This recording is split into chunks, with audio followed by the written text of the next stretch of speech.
Hi, this is Sheila, and today I'm going to tell you all about the Rainbow Fairy. Now, this story I am dedicating to my little great niece Mavis, because Mavis likes fairies and she's always building little fairy gardens and things. So this is a story about the Rainbow Fairy.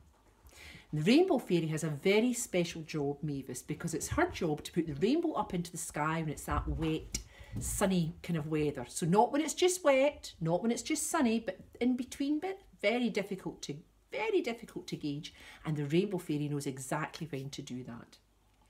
Now, what happens is she has a box and she keeps the rainbow in a box. The box has got a lid on it and she keeps that in the middle of her kitchen table.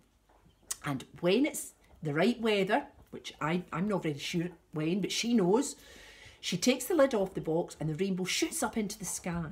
Now, what people don't know is, this is a secret, she gets the rainbow back into the box by wearing a special whistle round her neck, and she blows that whistle and the rainbow goes back into the box. Now, I don't know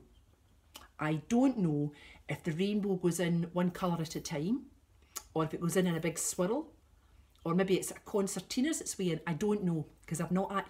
It's a secret, so only the Rainbow Fairy knows. But she keeps the rainbow then, puts the lid back in the box, keeps it in the kitchen table until the next time. So it's quite exciting. Anyway, there's a little fairy lives next door to the Rainbow Fairy, and she doesn't have a very special job like the Rainbow Fairy does. It's a bit of a shame, really, you know. But she's there and she's in her little fairy garden, and she's quite happy just doing her things. And one day, the Rainbow Fairy was not well. So the Fairy King and the Fairy Queen sent the guard round to this wee girl's house, wee fairy next door, and they knocked on the door and they said to her, "We want you to go in and look after the Rainbow Fairy," the Fairy Queen said. "Oh," said the little fairy, "okay." So she knocked on the Rainbow Fairy's door, and the Rainbow Fairy said, "Hello, come in, I'm in my bed." So she went in the back door and into the kitchen, past the box on the table in the kitchen. And she went in and she said to the Rainbow Fairy, "What can I get you?" And the Rainbow Fairy said, "Well, I would quite like a little cup of water." So she got a flower head and she filled it with water, and she took it back and laid it at the side of the Rainbow Fairy's bed.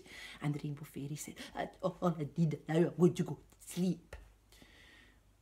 So the little fairy left the bedroom and walked out, and on the way out she saw the box on the kitchen table with the rainbow in it. And what do you think she did? She lifted the lid off the box and the rainbow shot up into the sky. Well, it wasn't one of those sunny, wet days. It was a really beautiful, hot, sunny day. And the Fairy King and Fairy Queen were looking out their window and they saw the rainbow up in the sky, and the Fairy Queen said, "What is going on? I thought the Rainbow Fairy wasn't well and it's a sunny day. What's she doing putting the rainbow up into the sky?" Well, back in the kitchen, of course, the little fairy didn't know how to get the rainbow back into the box because she didn't know about the secret magic whistle. So she didn't know what to do. So what did she think she did, Mavis? She ran away. She just left and ran away. Anyway, the Fairy King and Queen sent the fairy guards round to the Rainbow Fairy's house, and they knocked on the door, and the Rainbow Fairy took up out her bed and said, "I'm not really very well." And they said, "Well, the rainbow's up in the sky." And the Fairy King and Queen don't understand why that is, because it's not the right moment. And the Rainbow Fairy looked really confused, and she looked at the box on the kitchen table, and the lid was lying off the box, and she said, "I don't understand that." Oh. So she blew the little whistle round her neck, and the rainbow came back into the box. Remember, we don't know how it came into the box. Did it come in one colour at a time? Red, orange, blue, green, indigo, violet? Or did it just come in a big swirl? Or did it maybe fold in like a concertina? We don't know, do we? But it went into the box, and she put the lid in the box, and she went away back to her bed. So the fairy soldiers went back and told the Fairy King and Queen this, and they said, "Well, I don't think it would be the Rainbow Fairy," because she seemed very confused about it all. And the Fairy Queen had a thought. And she sent the rainbow guards round to the little fairy who lived next door, who was sitting like this going, "Oh." So the fairy guards took her to the Fairy King and Fairy Queen, and the Fairy Queen said to her, "Why did you do that?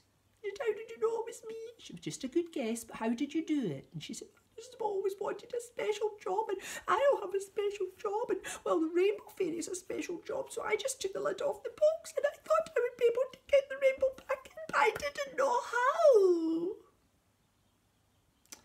Well, the fairy queen took pity on the little fairy, and she said, you want a special job, so I shall give you a special job. And every night from now on, you must fly all round the world with a sack of gold coins on your back. And you must look under all the boys' and girls' pillows. And if you find a tooth, you must replace it with a coin. And you shall be known as the Tooth Fairy.